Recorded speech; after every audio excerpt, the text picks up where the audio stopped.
Assalamualaikum warahmatullahi wabarakatuh. Bismillahirrahmanirrahim. Alhamdulillahi rabbil alamin. Allahumma salli wa sallim ala sayyidina Muhammadin wa ala alihi wa ashabihi ajma'in. Amma ba'du. Apa kabar bapak-bapak, sehat? Baik, kita lanjutkan kajian kita. Terakhir kita sudah masuk di pembahasan mengenai sholat berjamaah. Faslun wa sholatul jama'ati sunnatum muakkadah. Sholat berjamaah itu hukumnya sunnah muakkad, sunnah yang sangat ditekankan. Dirujuk kepada hadis yang diriwayatkan oleh Imam Bukhari dalam kitab Sahih Al-Bukhari nomor 619 dan Sahih Muslim nomor 650, Sahih muttafaqun alaih, dari Abdullah bin Umar radhiyallahu anhuma anna Rasulullah sallallahu alaihi wasallam qala, sesungguhnya beliau Rasul bersabda, sholatul jama'ati tafdulu sholatal fadhi bisab'in wa ishrina darajah. Sholat berjamaah itu, kata Nabi, tafdulu, lebih utama. Sholatal fadhi, dari sholat sendirian, bisab'in wa isrina darajah, hingga 27 derajat. Tahu dalam lafaz yang lain itu begini, khairum min sholatil fadhi, lebih baik daripada sholat sendirian hingga 27 derajat. Karena kalimat tafdulu, lebih utama, itu menunjukkan sholat sendirian tetap sah, tapi lebih utama berjamaah. Jadi bukan dalam perspektif sholat wajib berjamaah, kalau sendirian nggak sah. Kan ada yang menyampaikan begitu. Cuman itu hukumnya terlalu berat. Yang benar, yang tepat, sholat berjamaah lebih utama daripada sholat sendirian. Keutamaannya ini mencapai 27 derajat. Yang derajat satu itu saja kita nggak tahu jaraknya seberapa. Kalau bukan 27 kali lipat, bukan 27 derajat.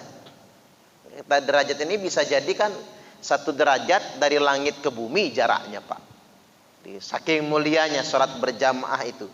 Sahih Bukhari dan Sahih Muslim, Sahih muttafaqun alaih. Kemudian yang berikutnya, mamin talasatin fi qaryatin au badwin, tidaklah dari 3 orang saja, baik itu fi qaryatin, yang tinggal di satu perkampungan, au badwin, atau di sebuah lembah. Jadi ada kampung nih, atau ada pemukiman lah bahasanya. Tidak ada yang mengerjakan sholat berjamaah, walaupun di kampung itu cuma 3 orang, cuma 3 rumah.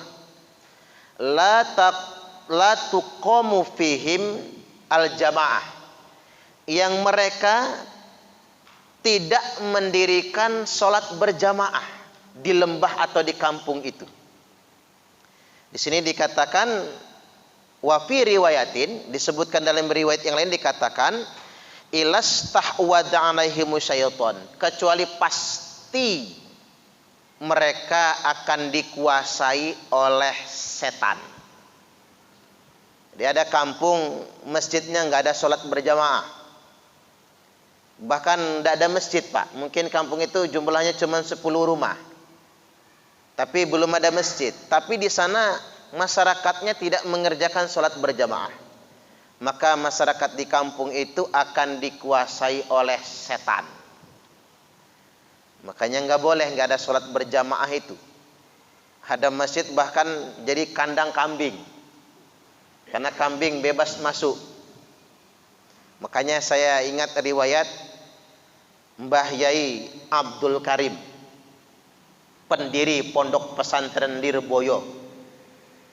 Di zaman dulu kan Pak, orang masih abangan, agamanya aja mak jelas. Ini Islam apa bukan? Agama Islam apa kejawen? Begitu beliau mendirikan pondok Lirboyo, azan dikumandangkan, setan ngamuk semua. Karena puluhan tahun tidak ada azan di sana, tidak ada orang sholat. Sekali ada azan, didirikan masjid, setan ngamuk semua. Sampai disebutkan seminggu warga kampung Lirboyo nggak bisa tidur, karena setannya ngamuk semua. Banyak yang kesurupan juga. Makanya azan bisa berfungsi buat ngusir setan. Makanya kalau kita mendirikan perkampungan baru, kumandangkan azan. Kalau kita nempatin rumah baru, kumandangkan azan. Maka azan akan lari terkentut-kentut. Walaupun sampai hari ini saya belum pernah dengar kayak apa kentut setan itu. Tapi gambarannya begitu, sampai lari terkentut-kentut. Luar biasa. Baik, selanjutnya wa 'alal ma'mumi ayan wiyal i'tama dunal imam.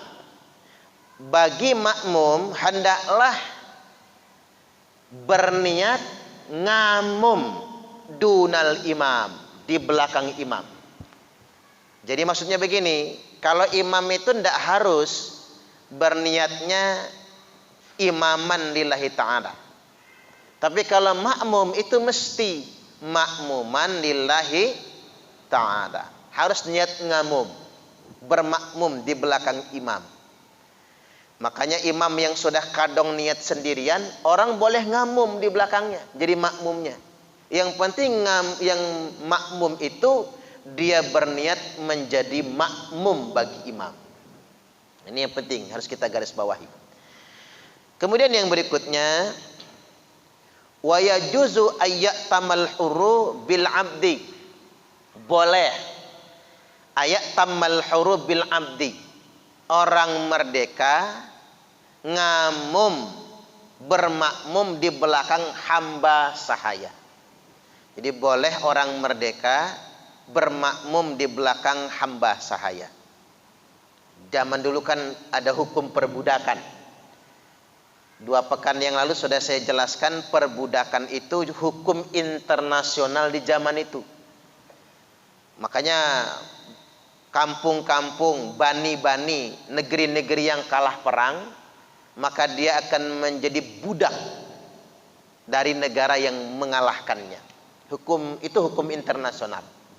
Setelah diputuskan perbudakan tidak ada lagi, maka kemudian dengan sendirinya hukum perbudakan tidak berlaku lagi.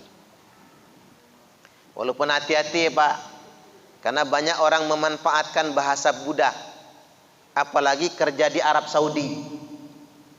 Orang Arab nganggap TKW itu budak. Auma malakat aimanukum, karena dianggapnya budak halal digauli. Makanya bapak-bapak kalau punya bini, kalau bisa janganlah kerja di Arab tuh. Ya enggak semuanya jelek Pak. Karena ada yang jelek niatnya, dianggapnya budak, atau punya anak perempuan gitu, dianggapnya budak ini. Kan budak itu boleh digauli tanpa menikah. Boleh digauli tanpa menikah. Padahal itu tuh bukan budak. Yang namanya budak itu kan nggak digaji, nggak dibayar. Begitu orang bekerja sudah dibayar, namanya bukan budak lagi. Dia orang merdeka. Karena budak tidak dibayar, tidak digaji. Dan budak ada akadnya memang sebagai budak. Tegasnya perbudakan tidak ada lagi. Tapi ingat, apapun namanya, kalau dikamuflase pakai bahasa agama, itu kayaknya halal. Ini makanya agama itu harus digunakan dengan tulus, dengan ikhlas. Mengapa banyak kasus di Arab TKW digauli majikan? Karena majikannya mengkamuflase agama demi hawa nafsunya. Hati-hati. Jadi kalau udah atas nama agama itu udah bener aja itu. Seolah-olah benar. Kayak contoh, mengapa orang berani membunuh ya Pak? Yang kemarin di Sigi ya. Orang Nasrani sedang beribadah di gereja. Logika sederhana, manusia itu ngebunuh kucing aja nggak berani, nggak tega kan? Logika manusianya, siapapun manusianya. Tapi mengapa dia berani membunuh? Karena atas nama agama. Makanya salah memahami agama bisa jadi kejahatan, bahaya sekali. Nah gunanya ngaji, bisa jadi kejahatan, salah memahami agama itu. Bisa menghalalkan darah, bisa menjadi sebuah kezoliman. Makanya saya ingin sampaikan, manusia yang bicara agama, yang boleh dipercaya 100%, bahkan 1000%, bahkan 1.000.000%, hanya Nabiullah Muhammad sallallahu alaihi wasallam. Karena wa may yantiqu 'anil hawa, Nabi tidak pernah ngomong dengan hawa nafsu. Kalau masih parman, masih ada hawa nafsunya Pak. Apalagi manusia biasa masih ada hawa nafsunya. Makanya jangan terlalu ngambil. Apa kata Nietzsche? Religion is opium for the people. Wah, bahasanya gitu. Ada yang tahu artinya nggak ini bahasanya? Religion is opium for the people. Agama itu candu buat rakyat. Agama itu candu. Agama itu bisa membuat rakyat mabok. Kalau sudah atas nama agama, orang percaya. Karena agama. Makanya beban agama itu di para ulama. Jangan menjadikan agama sebagai alat. Jangan. Harus rajin-rajin meluruskan niat. Mengikhlaskan niat. Itu penting sekali. Jadi sampai sana saya membahasnya. Jadi pelesetan perkembangan dari kata budak tadi. Jadi mengapa terjadi beberapa kasus TKW diperkosa majikan? Itu karena tadi melakukan pembenaran nafsu dengan bahasa agama. Saya paling takut itu Pak. Mending begini, ada koruptor, dia korupsi. Dia korupsi ini. Ngapa Pak korupsi? Iya sih saya salah, ini korupsi. Ini ngambil hak orang lain yang bukan hak saya. Saya mestinya sebagai penyelenggara negara nggak boleh korupsi. Itu ngaku dosa itu Pak. Tapi ada orang begini, ngapa korupsi? Ini bukan korupsi. Ini kos politik. Subhanallah. Mulai berdalih Pak. Ini kos politik. Ya boleh-boleh sajalah. Ujung-ujungnya dikasih label korupsi syariah. Pakai syariah lagi. Itu yang namanya hawa nafsu. Allah lebih benci dengan orang yang melabeli hawa nafsunya dengan bahasa agama. Dan Allah lebih suka dengan orang yang aqrabi dambi, gentle ngakui dosa-dosanya. Allah lebih suka itu. Makanya hati-hati sekali kita. Baik, yang selanjutnya, wa yajuzu ayyatamal hurru bil abdi. Saya ulang lagi, boleh seorang sahaya, seorang merdeka bermakmum di belakang budak sahaya. Wal balighu bil murahiq, dan boleh orang yang sudah baligh bermakmum di belakang al murahiq. Apa itu al murahiq? Al murahiq itu belum baligh tapi hampir baligh. Di sini keterangannya begini. Diriwayatkan oleh Amr bin Salamah radhiyallahu an, dia berkata, kana ya ummu qaumahu wa huwa ibnu sitti aw sab'i sinin. Bahwasanya Amr menjadi imam kaumnya, menjadi imam di kampungnya. Di sini dikatakan wa huwa ibnu sitti aw sab'i sinin. Waktu itu umur beliau 6 atau 7 tahun. Subhanallah. 6-7 tahun itu masih TK loh Pak. Kalau sekarang 6 tahun tuh. 7 tahun masih kelas 1 SD. Mengapa? Karena Amr hafal Al-Quran. Jadi mohon maaf, jadi imam itu nggak mesti tuanya. Tua juga, kalau tua kejemur gimana? Yang penting jadi imam itu bagus bacaannya. Maka saya rekomendasi ke depan ya Pak, masjid-masjid ini penghasilannya tambah banyak. Ke depan masjid-masjid harus punya imam tetap. Kalau bisa imamnya itu yang hafal Quran. Nah itu kalau bisa. Sudah hafal, tilawahnya bagus.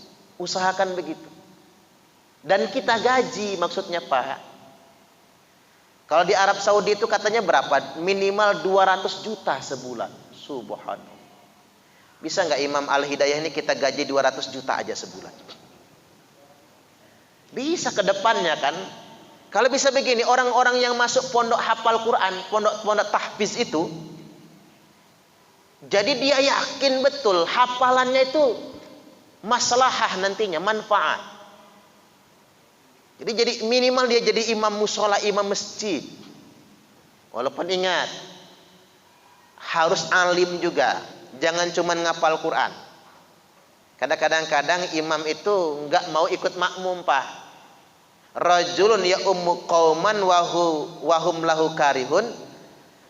Orang yang jadi imam suatu kaum, sedangkan makmumnya benci semua sama dia, imam itu bisa nggak diterima sholatnya. Maka imam yang baik, imam yang akomodatif. Apa itu akomodatif? Menyesuaikan makmum. Itu imam yang paling hebat. Makanya kalau nggak luas ilmunya nggak bisa kayak gitu. Saya ingat Syekh Sudais. Syekh Sudais itu apa? Presiden imamnya Masjidil Haram. Jadi ketua imam Masjidil Haram. Beliau waktu kunjungan ke Indonesia ngimami di Masjid Istiqlal Jakarta, Fatihahnya, bismillahnya dikeraskan. Waktu sholat subuh kunut, membaca doa kunut. Wartawan sampai nanya, Syekh, Anda kan di Masjidil Haram Fatihahnya sir, nggak begitu keras, bismillahnya. Terus sholat subuh doa nggak pakai doa kunut. Apa kata beliau? Ini Indonesia. Sebaik-baiknya imam adalah yang menyesuaikan terhadap makmumnya. Allahu Akbar. Begitu. Jangan ngotot. Pokoknya gua imam, ikut gua. Kalau nggak mau terserah gua. Lu gua. Jangan pecat imamnya, ganti yang lain. Betul Pak. Di Arab Saudi imam nggak sesuai dengan masyarakat, dipecat. Nggak boleh arogan imam itu. Imam harus menyesuaikan. Makanya kata Nabi, seburuk-buruknya imam, kalian jadi imam suatu kaum dan kaum menjadi makmum kalian. Seburuk-buruknya imam, kalian jadi imam suatu kaum dan kaum itu menjadi makmum kalian. Maksudnya apa?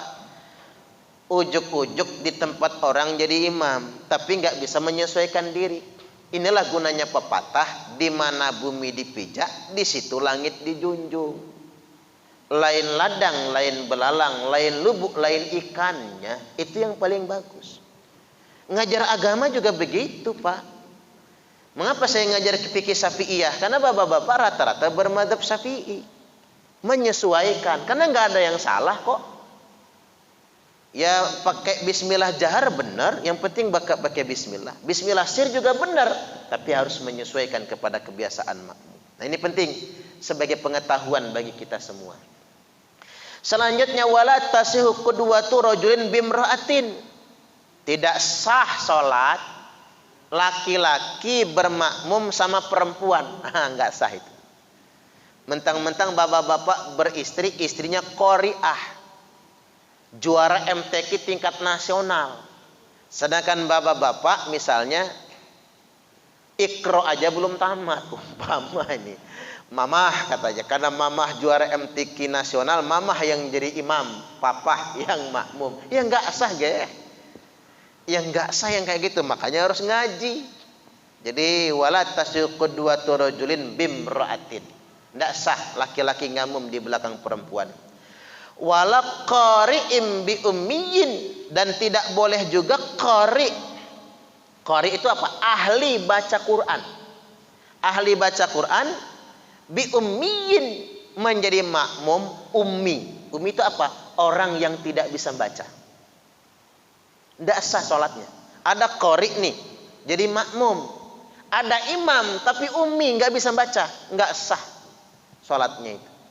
Nggak boleh. Ummi itu nggak bisa baca. Loh, kok dia hafal Fatihah? Ditanya, Pak, Bapak nggak bisa baca Quran, tapi kok hafal Fatihah? Karena rajin tahlilan, hafal dia Fatihah itu. Karena rajin tahlilan, ngedengar orang kan. Karena rajin tahlilan, kulhu juga hafal. Jadi bacanya kulhu sama al-falak aja. Nggak boleh yang kayak gitu. Kecuali begini Pak, semuanya ummi, semuanya geblek, nggak apa-apa. Kayak cerita Mbah Selamat ngimam sholat subuh kan. Rakaat pertama Mbah Selamat, aku ora apal kunut, wis Mbah nggak usah kunutan, sing penting subuhan. Nggak ada yang apal soalnya. Cari yang paling tua ya Mbah Selamat. Rakaat pertama bacaannya lancar, Fatihah sama kulhu, karena itulah yang dihafal. Begitu rakaat kedua habis Fatihah, Mbah Selamat diem, nggak membaca apa-apa. Sama makmum dikode, masih diem makmum, imam Mbah Selamatnya. Aham, tambah rame yang aham, Mbah Selamat noleh ke belakang. Kata Mbah Selamat, boleh baca kulhu lagi enggak? Boleh Mbah, kata makmum. Ini geblek semua ini Pak. Imam geblek, makmum geblek ya. Artinya seandainya yang sholat itu orang umi semua, awam semua, enggak apa-apa. Tapi yang ngomongnya tetap salah. Tetapi kalau ada yang fasik yang dijadikan imam. Jadi keterangannya disebutkan bahwasanya ya ummu qauman aqra'uhum li kitabillahi ta'ala. Yang menjadi imam suatu kaum itu adalah yang paling aqra, yang paling baik bacaannya. Satu, hafalannya. Dua, nadanya. Lagunya itu bagus. Kan enak sih Pak kalau yang baca jadi imam itu qori, bisa meneteskan air mata kita. Kan enak tuh. Kalau ahli baca Quran yang membacanya itu. Kalau sama kualitas bacaannya, fa'a'lamuhum bisunnah. Yang paling paham akan sunnah. Atau yang paling faqih. Yang paling faqih itu apa? Yang paling paham akan fikih. Kalau sama juga, yang paling duluan hijrah. Kalau sama juga, maka yang paling tua umurnya. Ustadz, umurnya sama. Lahirnya tanggal 1 Januari semua. 1 Januari tahun 70, sama. Cari jamnya yang beda Pak. Jam beda, lupa ternyata. Waduh, lupa. Udah umur sama, fasihnya sama, hafalannya sama, kepakihannya sama. Apa yang dicari? Lihat istrinya yang lebih banyak. Gimana Pak Haji Aidi Sarmawi? Satu imam istrinya 2, yang satu istrinya cuma 1.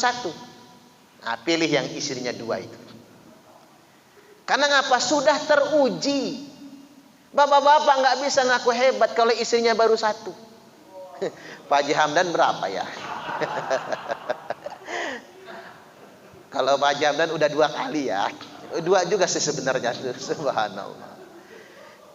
Jadi orang Indonesia sajalah yang nganggapnya aib itu, padahal yang enggak sih. Kita mah bebas ngaji Pak, ibu-ibu nggak ada ini soalnya. Ini mah khusus kita pengajian ini. Subhanallah. Makanya tadi tahu orang itu adil atau tidak kan kelihatan dari dia ngurus istrinya. Makanya katanya, saya juga belum mastiin, di Arab Saudi syarat diangkat menjadi hakim di pengadilan itu istrinya minimal 2, minimal itu Pak. Karena ngapa? Begitu fit and proper test gitu, waktu nguji calon hakim itu istrinya yang dipanggil. 2 bini ditanya, Fulanah, Anda istri Pak calon hakim? Iya. Gimana suamimu, adil enggak? Adil. Tapi kalau dia jawab begini, enggak. Dia mah di istri muda 6 hari, di istri tua cuma sehari umpama ya. Enggak jadi Pak, enggak jadi. Kata yang ngetes coret, enggak jadi. Tapi begitu ditanya adil, nafkahnya adil, sama anak-anak adil, udah lulus aja jadi hakimnya. Jadi sampai sedemikian rupa. Nah seandainya ternyata istri mereka juga sama, mungkin sama-sama 2 atau sama-sama 1, sama-sama 1 misalnya, maka lihatlah yang anaknya paling banyak, yang paling besar bebannya. Sama juga misalnya ya Pak. Waduh repot itu. Insya Allah nggak ada yang persis banget kayak gitu ya. Baik, selanjutnya wa ayyu maudhi'in shalla fil masjidi bi salatil imami fihi, dan dimanapun tempat, wa ayyu maudhi'in, dimanapun tempat, shalla fil masjidi, seseorang sholat di masjid, bi salatil imami fihi, yang imam sholat di dalam masjid itu, wa huwa alimin bi salatihi, yang dia tahu salatnya imam, ajza'ahu malam yataqaddam alaih, boleh selama dia salatnya tidak mendepani imam. Contoh begini Pak, ini ruangan salat, bapak-bapak ada yang salat di sana, boleh selama di sini penuh, maksudnya boleh selama dia posisinya tidak mendepani imam. Kayak kita sholat di Masjidil Haram, kan ada yang nggak muat di dalam, di lantai atas, nggak muat juga lantai yang bawah tanah, yang dingin banget itu kan, nggak muat juga di halaman, nggak muat juga nyambung ke jalan. Selama dia tahu imam ruku dia ruku, imam sujud dia sujud, selama dia tahu boleh. Jadi walaupun terpisah nih di sini sama di luar sana, di halaman terpisah nih dengan ruangan utama sholat, boleh. Selama dia tahu, ketika imam ruku dia ruku, ketika imam i'tidal dia i'tidal, boleh. Tapi yang nggak boleh sengaja memisahkan diri dari jamaah, mufarraqal jamaah. Gimana contohnya? 3 saf penuh, dia sengaja di pojok sendiri di sana sholatnya, tapi niat berjamaah, tidak sah sholatnya. Karena ngapa? Dia memisahkan diri dari jamaah, itu tidak boleh. Kecuali penuh semua, dia sendiri sholat di luar, boleh, karena di dalam sudah penuh. Begitu ketentuan hukumnya. Selanjutnya, malam yataqaddam alaih, selama tidak mendepani imam, wa in shalla fil masjidi, dan apabila sholat di dalam masjid, wal ma'mumu kharijal masjidi qariban minhu, dan makmum itu di luar masjid. Di luar masjid yang nyambung ke masjid. Tadi di halaman karena penuh kan, atau di jalan tapi nyambung. Jamaahnya nyambung ke halaman masjid sampai ke dalam masjid. Wa huwa alimun bi sholatihi, dan dia tahu salatnya imam. Alim di sini enggak harus ngelihat, tahu. Pakai speaker misalnya. Atau dia patokannya makmum yang bisa dia lihat. Ruku, sujud dan sebagainya. Wala ha'il, tanpa adanya pembatas. Contoh, di sebelah dinding masjid ini rumah, dia pasang aja Pak speaker di rumahnya.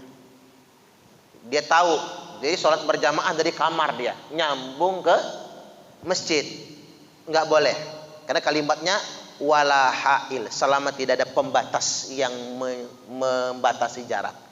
Kalau sudah ketemu dinding begitu, maka namanya ada pembatasnya.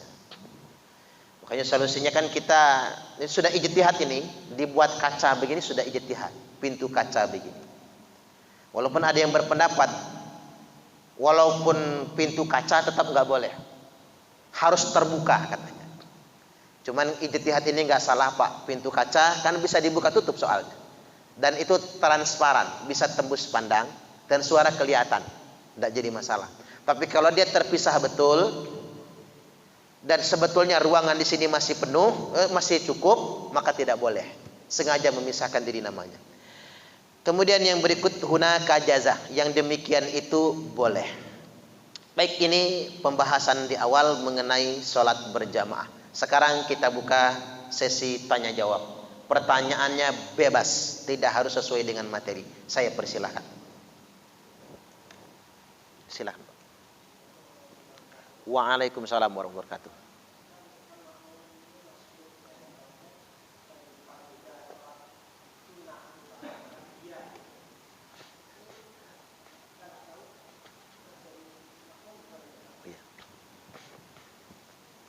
Bolehkah bermakmum di belakang orang yang sedang mengerjakan sholat sunnah? Jawabannya boleh. Jadi orang yang sedang mengerjakan sholat sunnah, kita tepuk bahunya untuk bermakmum di belakangnya. Boleh, sah. Jadi yang sholat sunnah tadi mengeraskan niat, mengeraskan takbir atau takbir intikolnya, mengeraskan takbirnya agar orang yang ngamum di belakang mendengar dan mengetahui gerakan si imam yang bersangkutan. Walaupun dia sholat sunnah, nggak apa-apa, dia sholat 2 rakaat saja karena sholat sunnah. Si makmum nantinya menyempurnakan rakaatnya. Jadi begitu ketentuannya. Bahkan Nabi pernah menawarkan, inginkah kalian bersedekah? Kata Nabi. Sahabat nyaut, mau ya Rasul. Kalau kalian ingin bersedekah, kata Nabi, ini ada kawanmu, sahabatmu yang sholatnya sendirian, temenin. Nah yang menemani itu kan sudah sholat wajib, dia kan tidak bisa mengulangi sholat wajibnya lagi, maka bagi dia itu sholat sunnah dan dianggap sedekah menemani orang yang sholatnya sendirian. Nah yang menemani itu boleh menjadi imam dan boleh menjadi makmumnya, begitu keterangannya. Jadi sekali lagi tegasnya boleh, nggak usah ditolak. Kan ada yang menganjurkan tolak saja karena sholat sunnah. Gimana cara tolaknya? Turunkan tangannya ke belakang katanya. Kalau saya nggak pakai itu ya Pak, kalau saya perkenankan saja. Nanti kalau turun begini dianggapnya mengajak salaman. Akhirnya salaman akhirnya kan. Kirain ngapain? Jadi sekali lagi boleh, tidak apa-apa, sah. Silakan yang berikutnya. Ya, silakan.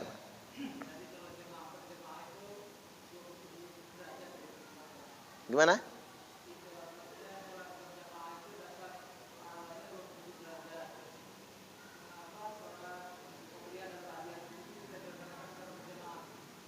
Surat apa? Oh ya. Iya. Betul, sholat itu lebih utama 27 derajat daripada sholat sendirian. Walaupun bukan derajat Celcius, bukan ya. 20 derajat, 20 tingkat lah bahasanya. Yang 1 derajat itu wallahu a'lam berapa tingkatnya. Jadi kalau urusan pahala itu Allah nggak perhitungan. Allah akan membesar-besarkan pahalanya. Muncul pertanyaan, mengapa sholat sunnah tidak berjamaah? Nah sholat sunnah itu ada sholat sunnah yang memang nggak boleh berjamaah. Kalau dia berjamaah maka tidak sah. Kalau dia berjamaah maka dia tidak sah. Mengapa tidak sah? Karena dia dianggap menggantikan sholat wajib nantinya. Dianggap, karena ngapa? Haram kan? Sholat wajib 2 kali itu haram, tidak boleh. Apa sholat sunnah yang tidak boleh berjamaah? Sholat sunnah rawatib, sholat sunnah yang mengikuti sholat fardu. Dia tidak boleh berjamaah karena sholat yang kita kerjakan itu berkenaan dengan sholat fardu. Karena dia berkenaan dengan sholat fardu, dia jangan sekali-kali dikerjakan secara berjamaah, malah nggak sah. Karena dianggap kita mengerjakan sholat fardu. Dan tidak boleh sengaja mengerjakan sholat fardu berkali-kali. Tidak boleh. Jadi qobliyah, ba'diyah itu salat sunnah yang tak boleh dikerjakan berjamaah. Tapi ada salat sunnah yang harus berjamaah, wajib malahan Pak. Nggak bisa kita kerjakan sendirian. Apa? Salat Idul Fitri, Idul Adha. Tadi bapak-bapak buat aturan sendiri lagi. Pokoknya saya Idul Fitrinya sendiri aja, karena saya nggak suka sama imamnya. Umpama salat Idul Fitri di rumah nggak sah. Salat Id itu wajib berjamaah, nggak boleh dikerjakan sendirian. Idul Fitri, Idul Adha tuh harus berjamaah. Tapi ada sholat sunnah yang sebaiknya berjamaah, tapi boleh nggak berjamaah. Apa itu? Sholat gerhana. Sholat gerhana itu sebaiknya berjamaah, tapi boleh nggak jamaah. Sholat taraweh. Taraweh itu sebaiknya berjamaah, tapi boleh nggak jamaah. Contoh, kalau taraweh berjamaah, pahalanya sama seperti sholat semalam suntuk.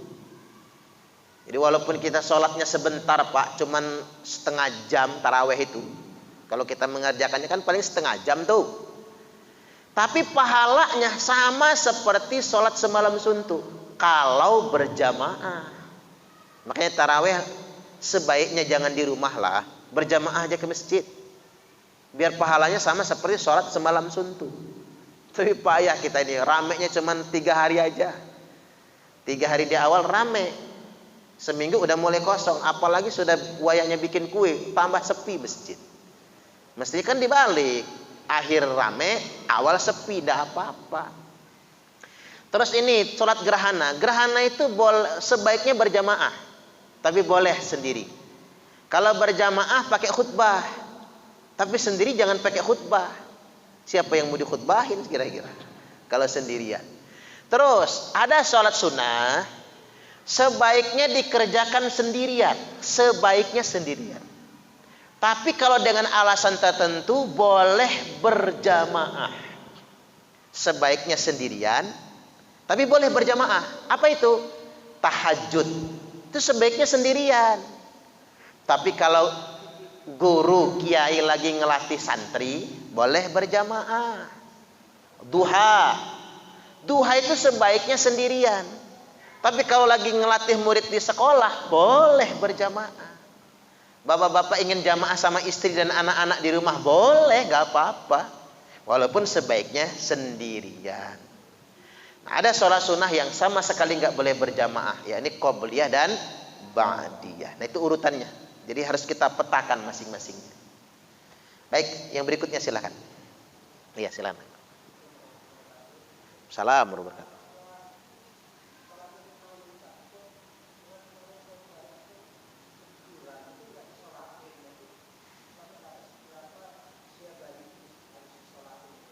Ya. 4 bulan dalam kandungan ya. Bukan umur 4 bulan kan? 4 bulan dalam kandungan. Ya. Begini, bayi itu kalau dia lahir nggak ada suaranya lagi, maka cukup tidak perlu disolatkan. Kalau lahir nggak ada suaranya, kalau 4 bulan nggak ada suaranya kan, mungkin gitu ya, nggak ada suaranya. Tapi kalau dia lahir itu ada suaranya, manggil Pak Hamdan misalnya, manggil ada itu bayinya Yesus itu Pak Yesus ya. Ada suaranya nyek gitu ya, ada suaranya, maka dia diselenggarakan jenazahnya sebagaimana orang dewasa. 4 fardu kifayahnya harus dimandikan, dikafani, disolatkan dan dimakamkan. Tetapi seandainya keluar dari rahim, dari perut ibunya sudah nggak ada suara lagi, maka tidak wajib untuk disolatkan. Itu aja keterangan. Jadi kalau 4 bulan tetap nggak ada suaranya kan, berarti sudah meninggal di dalam, keguguran lah istilahnya, tidak wajib untuk disolatkan. Jadi begitu, jelas ya.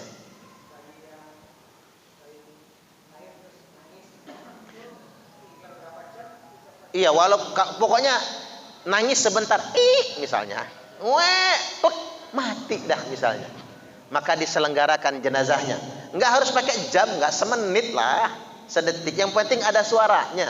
Ya tadi manggil Pak Hamdan itu, misalnya, umpama ya. Maka wajib diselenggarakan jenazahnya sebagaimana orang dewasa. Tapi ingat, ketentuan hukumnya dia nggak berdosa. Makanya doanya bukan Allahumma ghfir lahu, Allahumma ja'alhu faraton li abawaihi wasalafan wa zuhron. Itu doa paling pendeknya begitu. Jadi dia bukan dimintakan ampun karena si bayi belum punya dosa. Sampai balik anak itu fitrah tanpa dosa sama sekali. Jadi begitu. Tapi begini ya Pak, walaupun 4 bulan kasihlah nama anaknya itu. Walaupun nggak ada syariatnya yang mengharuskan kasih nama. Banyak orang mimpi karena nggak dikasih nama, nangis ketemu. Pak Mae, aku kok nggak dikasih nama. Kasih nama. Terserah namanya siapa. Nama yang kita sukai, kasih nama. Karena tetap dia adalah tabungan. Wallahu a'lam bisawab. Entah di umur keberapa bayi itu ditiupkan ruhnya di dalam kandungan.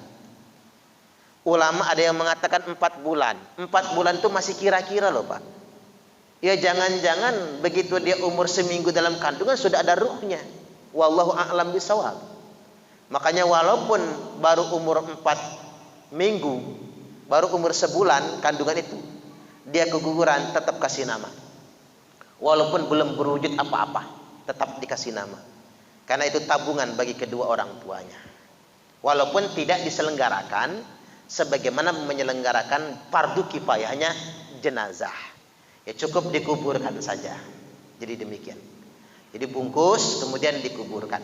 Kalau dia sudah berbentuk bayi ini, ya tetap dimandikan, penghormatan kan, dibungkus dan kemudian dimakamkan. Apa harus tahlilan? Enggak. Kalaupun tahlilan itu bukan untuk si bayi, menghibur keluarganya yang ditinggalkan, terutama ibunya. Karena yang paling sedih kan pasti ibunya, kedua orang tuanya. Jadi demikian. Masih ada Pak? Ya silakan. Waalaikumsalam warahmatullahi wabarakatuh.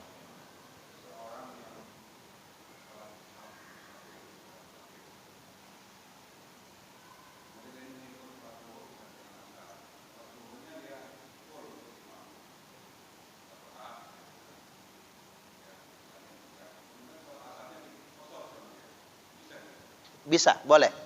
Jadi orang yang menjamak zuhur sama asarnya, ketika zuhur dia sedang ikut berjamaah, berarti dia nggak boleh mengqashar karena dia ikut jamaah. Kalau dia sebagai umum, setelah salam dia langsung berdiri mengerjakan sholat asar dan dia qashar, boleh. Jadi di zuhur niatnya jamak saja, di asar niatnya jamak qashar, boleh, tidak apa-apa. Jadi nggak harus qashar semua, nggak harus. Atau begini, zuhurnya qashar, pas asarnya nanti jamak, boleh. Jamak saja 4 rakaat tanpa diqashar, boleh. Tapi gini, niat jamaknya dimulai dari zuhur. Niat jamaknya dari zuhur sudah niat jamak dia. Nanti akan dijamak bersama asar, begitu. Walaupun dia berjamaah bersama imam, tapi jangan disebutkan qashar di sholat zuhurnya, karena dia bermakmum di belakang imam. Begitu dia berdiri lagi untuk sholat asar, baru dia menyebutkan qashar dalam niatnya. Begitu. Jelas ya Pak? Masih ada? Ya silahkan. Assalamualaikum warahmatullahi wabarakatuh.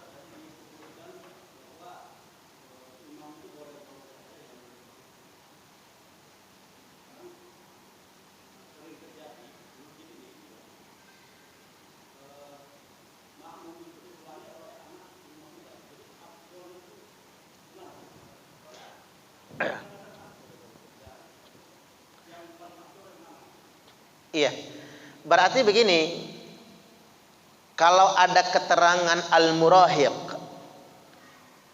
laki-laki yang anak-anak yang hampir balik boleh jadi imam, maka yang bersangkutan juga boleh masuk ke dalam saf orang dewasa dan tidak memutus saf ketika dia al-murahik, sudah mendekati baligh. Walaupun beda ya Pak, mendekati balik orang Arab sama orang Indonesia itu beda mungkin. Orang Arab itu umur 9 tahun rata-rata sudah baligh. Orang Indonesia belum tentu baligh umur 9 tahun. Karena disebut al-murahik kan katakanlah 7 tahun lah ya. 7-8 tahun kan mendekati baligh. Nah orang Arab banyak 9 tahun sudah baligh. Pongsor mungkin badannya kan. Hormonnya lebih cepat. Tapi kalau orang Indonesia belum tentu. Jadi kita kira-kira saja. Kira-kira sudah mendekati baligh walaupun belum baligh, berarti dia boleh ada di saf orang dewasa. Walaupun tetap selama masih bisa pakai adat. Saf yang paling depan orang-orang tua yang bagus-bagus bacaannya. Tsummal ladzina yalunahum, kemudian yang berikutnya. Kemudian anak-anak tetap diupayakan sebisa mungkin. Diupayakan berurut sedemikian rupa. Nanti ibu-ibu juga begitu, anak-anak paling depan, saf perempuan itu, baru kemudian ibu-ibu. Yang cantik-cantik belakang sekali. Jangan yang cantik depan. Karena zaman dulu tuh nggak pakai tabir begini, Pak.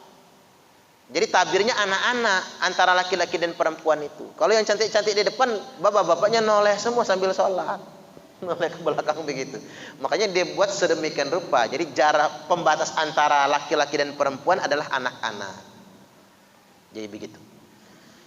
Ya silakan masih ada. Boleh.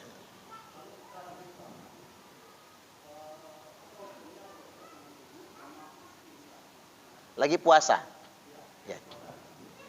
Wa baligh fil istinshaq illa an takuna shaiman. Dalam-dalamlah beristinsak kecuali jika engkau dalam keadaan puasa. Jadi bukan berarti dilarang istinsak, tidak. Tapi jangan dalam-dalam kalau lagi puasa. Istinsak itu paling efektif untuk membuang virus. Istinsak itu Pak. Apalagi musim virus corona kayak gini. Pas banget kita rajin istinsak itu. Ngisep air ke hidung. Isep. Dikatakan dalam-dalam, kita dongakkan kepala begini. Kita dongakkan kepala lalu semburkan. Itu kan nyeng-nyeng di sini. Memicu untuk bersin. Bersinkan saja. Karena bakterinya terlempar semua keluar. Itu sehat sekali. Makanya bapak-bapak kalau rajin istinsak, insya Allah lah nggak kena corona. 5 waktu kita kan istinsak, insya Allah nggak kena corona. Wong kita ini udah mulai hebat juga, udah mulai kebal. Gini sebetulnya Pak, virus corona itu bisa kalah dengan daya tahan tubuh kita sendiri. Mengapa orang itu cenderung kalah sama corona? Karena panik, ketakutan. Begitu hasil swab positif corona, langsung ngedon, makan nggak mau lagi. Nah itu yang parah. Kalau bapak-bapak nggak ngedon, daya tahan tubuhnya bagus. Cari obat yang bisa mengatasinya. Katanya minyak kayu putih katanya kan. Minum teh, kasih 3 tetes minyak kayu putih. Sembuh. Yang penting jangan ngedon. Jadi rajin-rajin istinsak sekali. Kumur-kumur juga. Saya selesaikan dulu jawabannya. Kumur-kumur juga boleh sedang puasa. Boleh. Apalagi zaman corona ini. Termasuk sikat gigi itu boleh. Tapi usahakanlah kalau lagi puasa itu jangan pakai odol lah habis zuhur. Takut kok seger amat ya. Ini kita dikit lah ditelan, nah, batal puasanya. Jadi begitu. Jadi sekali lagi kumur-kumur istinsak tidak membatalkan puasa sama sekali. Tapi kalau sedang dalam keadaan kehausan, panas, sebaiknya dihindari. Khawatir kitanya khilaf dan rusak puasa kita. Baik demikian, mudah-mudahan ini semua bermanfaat. Kita tutup dengan doa kifarat majelis. Subhanakallahumma wa bihamdika asyhadu an la ilaha illa anta astaghfiruka wa atubu ilaik. Wallahul muwaffiq ila aqwamit thoriq. Assalamualaikum warahmatullahi wabarakatuh.